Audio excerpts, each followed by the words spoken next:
প্রিয় দর্শক, আসলে আজকে রওনা দিয়েছে আমাদের প্রবাসী জ্যোৎস্না আপু এবং লন্ডন প্রবাসী এক ভাই।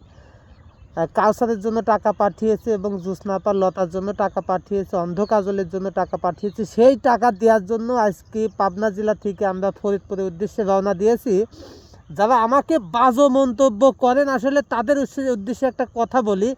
এই যে আজকে পাবনা জেলায় এত পরিমাণ কুয়াশা, কি দরকার ছিল আজকে তাদের জন্য আমার এত কষ্ট করে যাওয়া? আমার কোনো লাভ আছে, সত্য আছে?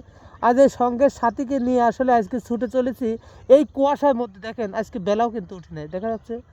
এই দেখেন আজকে আজকে এই যে এই- এই দেখেন পিছনে, এই দেখেন বেলা একটু তাপও দেখা যাচ্ছে না। তাহলে কি দরকার ছিল? যারা বাজে মন্তব্য করেন তাদের মনগুলা ভালো করবেন, তাতে আপনাদেরই উপকার হবে, আমার না।